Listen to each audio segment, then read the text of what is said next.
El castellano dio sus primeros bajidos, al decir de Dámaso Alonso, en un monasterio riojano de nombre mítico, San Millán de la Cogolla.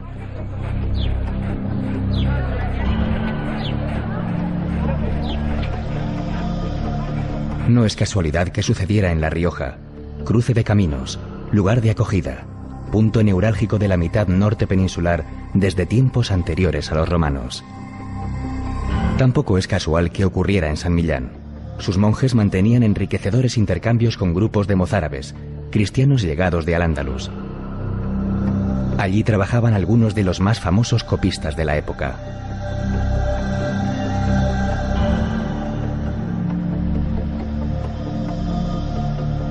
Dos arcos visigodos de herradura se hallan en el origen de Suso, en cuya dura piedra los monjes tallaron más de un centenar de sepulcros para su propio enterramiento.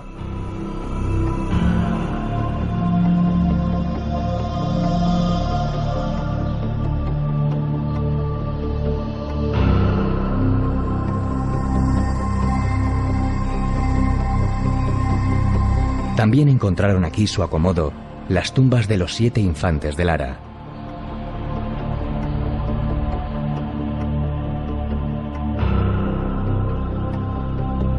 Entre las paredes de Suso es posible evocar al monje anónimo que en el siglo X copiaba en latín sus glosas emilianenses cuando tuvo la necesidad de hacer al margen unas anotaciones.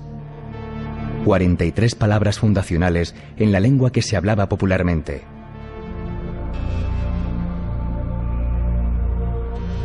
Cono aiutorio de nuestro dueno, dueno Cristo, dueno Salvatore.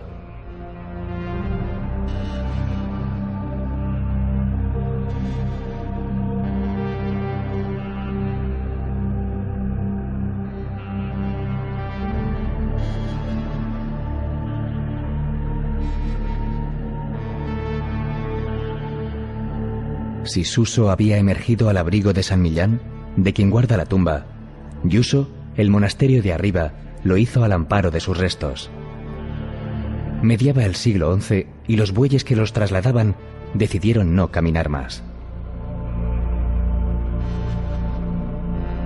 Pocos años después, en 1076, la comunidad de monjes benedictinos depositaba amorosamente, en el espacio sagrado que García de Nájera había mandado levantar, la arqueta que los contenía.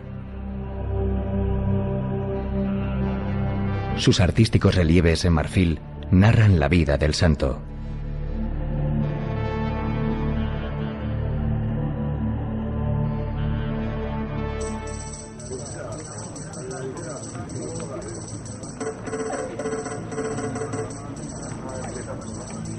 El sábado siguiente a San Antonio de Padua, que es el 13 de junio, una romería compuesta exclusivamente por hombres se dirige a la cueva donde vivió San Millán.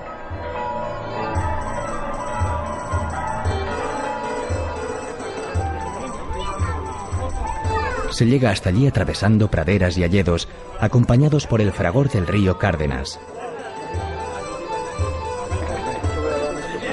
La excluyente participación masculina se explica porque en el siglo XVI subieron hasta la cueva los varones del valle, preocupados por una epidemia que afectaba especialmente a las mujeres. Dos hombres tuvo La Rioja. La devoción al santo y, cómo no, el vino, las canciones y las sólidas viandas son en la actualidad sus hilos conductores. Fue Gonzalo de Berceo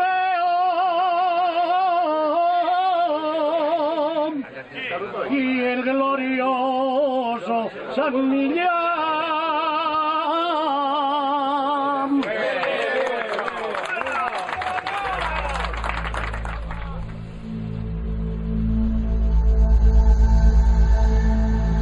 En Gonzalo de Berceo, nacido a finales del siglo XII en las proximidades de San Millán de la Cogolla y educado en el monasterio, tiene la lengua castellana su primer representante.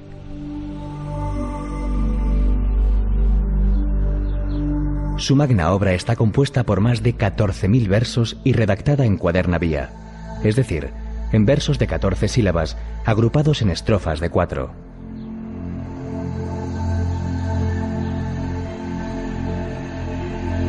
Berceo recuerda a su hijo ilustre con un busto. La inmortalidad de su nombre corre pareja con el aire recoleto, casi medieval, que se respira en este valle alto del río Cárdenas, que tanto trabajo cuesta dejar atrás.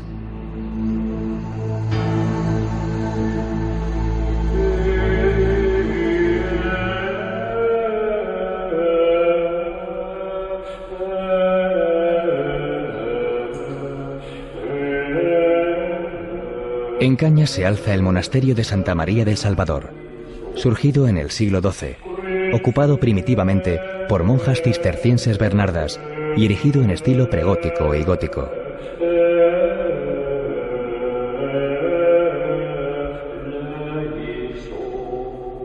En su iglesia destaca el retablo mayor, obra renacentista atribuida a Guillem de Holanda, y el crucificado de la capilla mayor, expresiva talla gótica.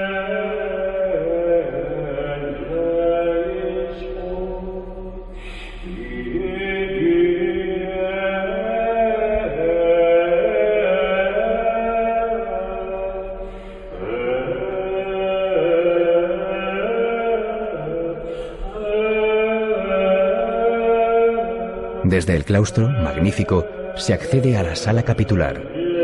Una columna exenta, en la que se apoyan 4 bóvedas, trae reminiscencias casi orientales, al evocar la forma de una palmera.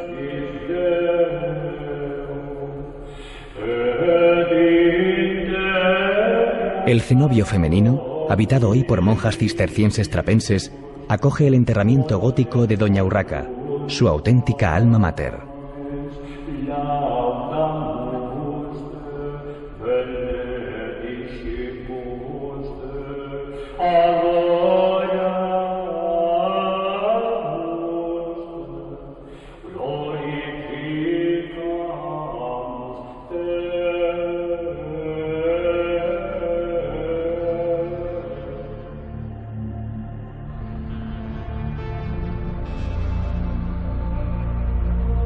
Las cuevas horadadas en los montes que custodian Nájera recuerdan una vida eremítica que tuvo durante la época visigoda la máxima presencia de anacoretas.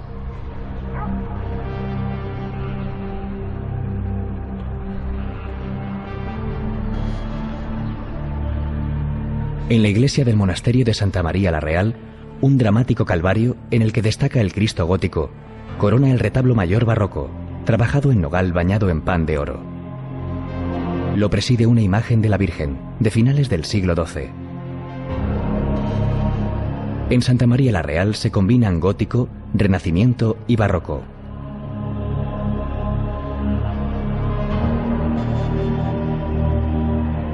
Este monasterio es, junto a San Millán de la Cogolla, el otro eje fundamental de la historia artística, religiosa y política del reino cristiano de Navarra durante los siglos X y XI.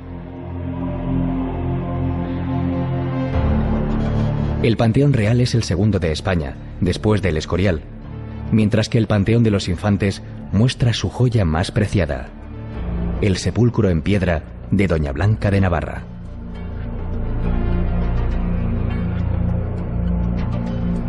El emperador Carlos I contribuyó a la construcción del claustro plateresco de los Caballeros, visitando las obras en diversas ocasiones.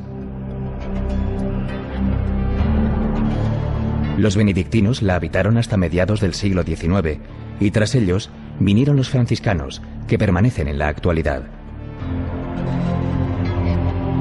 Una magnífica puerta plateresca, así como las tracerías del claustro increíblemente labradas, culminan la contemplación de la historia y el deleite de los sentidos. La lengua, una vez más, sale a nuestro encuentro. De la afamada y bien nutrida biblioteca de Santa María la Real, tomó prestados Alfonso X el Sabio numerosos volúmenes, que le sirvieron para redactar la Crónica General de España. Cuentan los que de esto saben, que nunca los devolvió.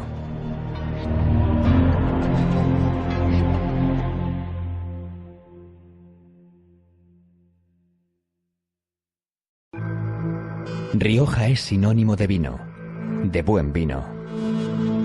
Pero el vino, en La Rioja, no tiene que ver solo con la enología, con la artesanía, con la industria, ni siquiera con la cultura.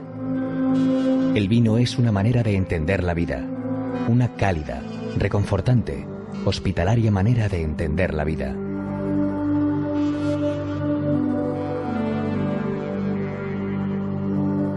Levantaron iglesias y plantaron viñas. Escribía refiriéndose a los monjes de los monasterios el riojano Gonzalo de Berceo. Y San Agustín remachaba: el vino, sabio en su medida, riega la ciudad de Dios.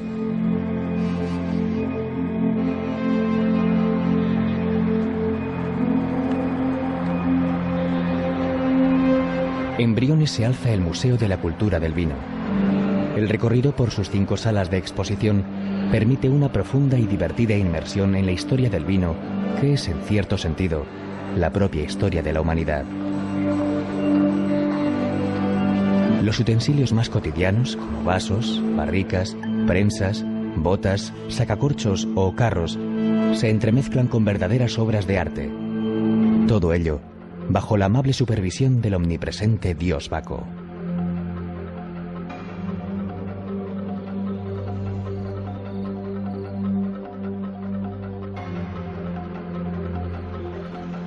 Producto de la pasión de la familia Vivanco, viticultores desde hace 4 generaciones, el museo es la culminación de más de 400 hectáreas dedicadas a la vid. En toda esta cultura vinícola, la bota de piel ocupa un lugar principal. Boteros riojanos elaboran estos recipientes cálidos y moldeables, cercanos y de buen tacto, que para que se conserven bien deben estar permanentemente envinados, es decir, ocupados por buen vino.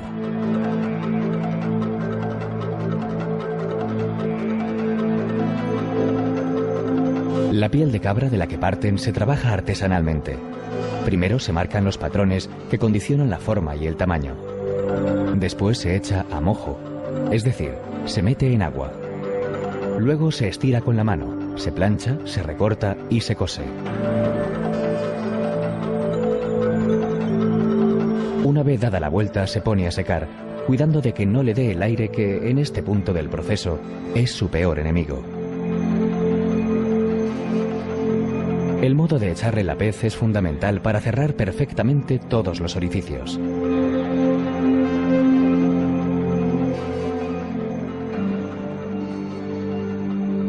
Una vez terminada, la bota debe estar siempre a punto para correr de mano en mano, acompañando unos buenos pimientos, chorizos, picadillo de lomo, pochas a la riojana o, para no salir de los viñedos, unas exquisitas chuletas de cordero al sarmiento.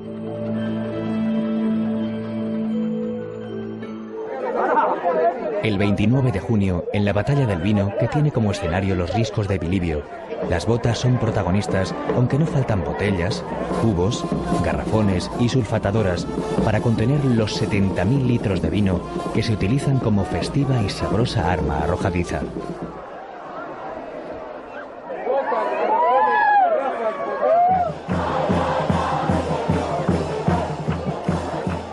La tonelería es la otra artesanía imprescindible en el proceso del vino. La madera de roble es la materia prima esencial. A sus tablas o duelas se les da una ligera curvatura colocando en la base fondos planos. Para mantenerlas unidas y en la posición correcta se utilizaban unos aros de hierro. Con el fuego que sale de la boca de un horno de tierra se consigue que la madera se haga más flexible y se pueda trabajar mejor. Entonces, mediante un torno, se ejerce presión sobre las duelas, que van ajustándose con arcos o cinchas cada vez más fuertes. Para ayudarse en su tarea, los toneleros cuentan con la azuela, el martillo y su inteligencia. Porque hacer un tonel que aporte al vino exactamente lo que requiere y además no permita escapar ni una gota, tiene una ciencia que en muchos casos se ha transmitido a través de generaciones.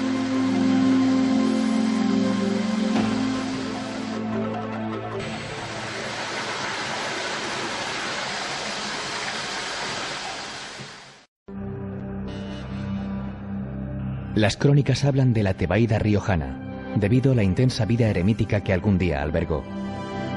También hablan de una abadía benedictina medieval.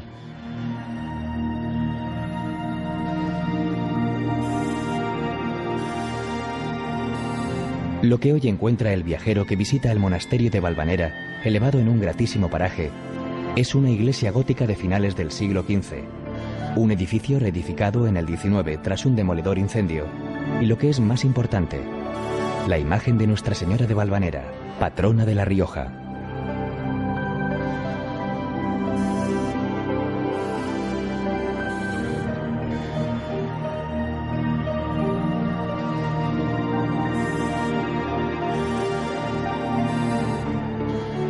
Hasta aquí acuden masivamente los riojanos para venerarla y para disfrutar de hayas, robles, encinas y brezos.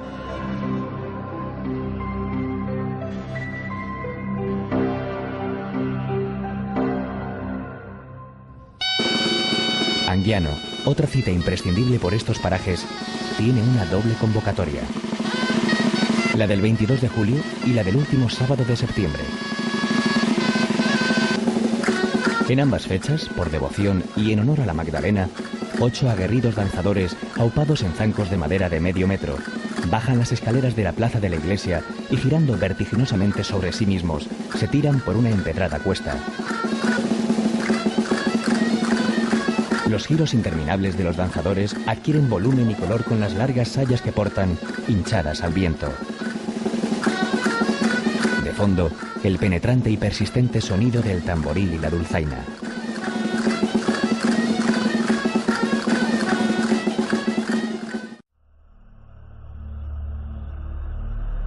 El camino de la lengua castellana discurre por estas tierras paralelamente al de Santiago. Ambos confluyen en Burgos.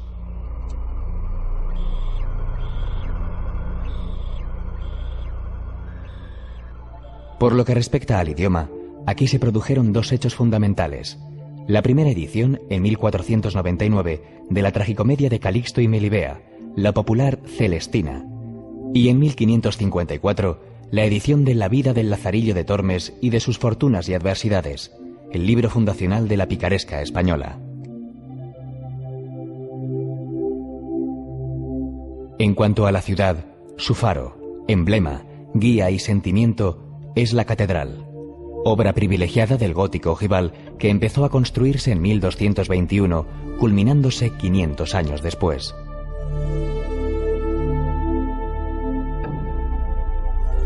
Sus agujas, visibles desde los 4 puntos cardinales, fueron creadas en el siglo XV por Juan de Colonia.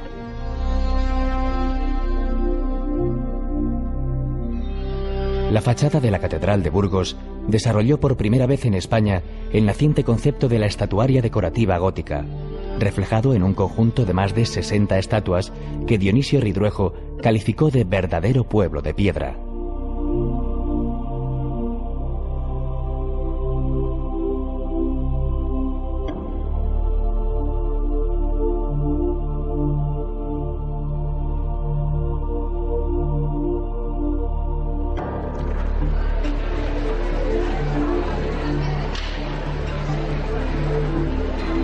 El carácter nutricio de Burgos, una de las despensas de Castilla, se refleja en sus establecimientos comerciales, con suculentos escaparates dedicados al buen comer que por aquí tanto se practica.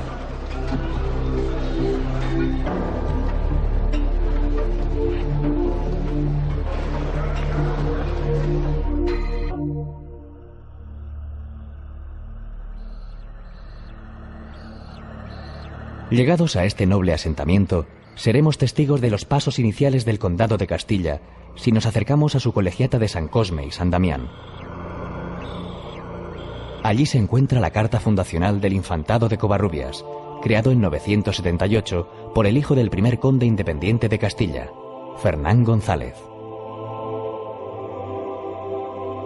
En esta misma solemne fábrica gótica del XV reposan los restos de una treintena de históricos personajes. Entre los artífices de los sepulcros figura Diego de Siloé.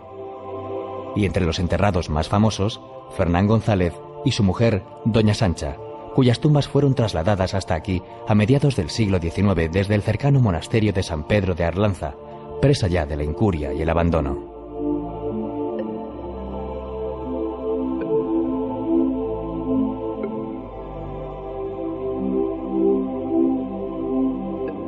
La verdadera joya de la colegiata es el tríptico de los Reyes Magos, espléndida obra hispano-flamenca atribuida a Gil de Siloé.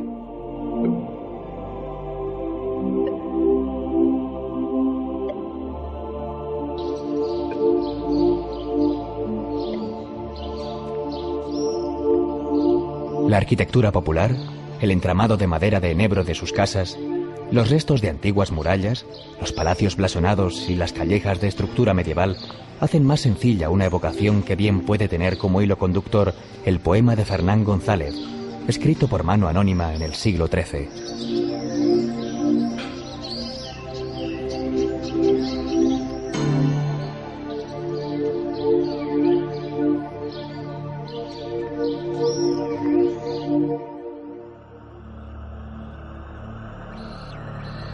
No está en la abadía de Santo Domingo de Silos el códice que contiene el penitencial con las más de 300 anotaciones en lengua romance efectuadas en el siglo XI para facilitar el trabajo de los confesores. En el XIX, el Museo Británico de Londres adquirió las glosas silenses en pública subasta. Allí pueden verse junto a otras obras maestras del arte mundial. Pero sí está su claustro de 2 pisos, una de las más bellas muestras del románico, con capiteles de influencia mozárabe llenos de historias delicadamente labradas y un deslumbrante artesonado de madera policromada.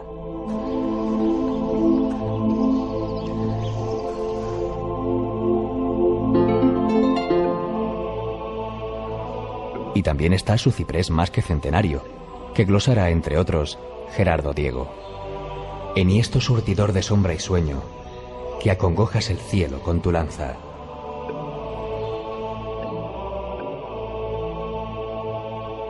Y están los rezos de los monjes benedictinos elevados en canto gregoriano, y la iglesia neoclásica de Ventura Rodríguez, y la hospedería, solo para hombres.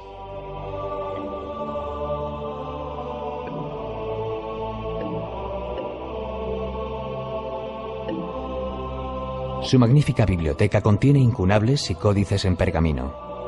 En Silos, el presbítero Juan terminó en el año 945 el comentario a la regla de San Benito, muestra del trabajo de una escuela de copistas y miniaturistas de renombre mundial.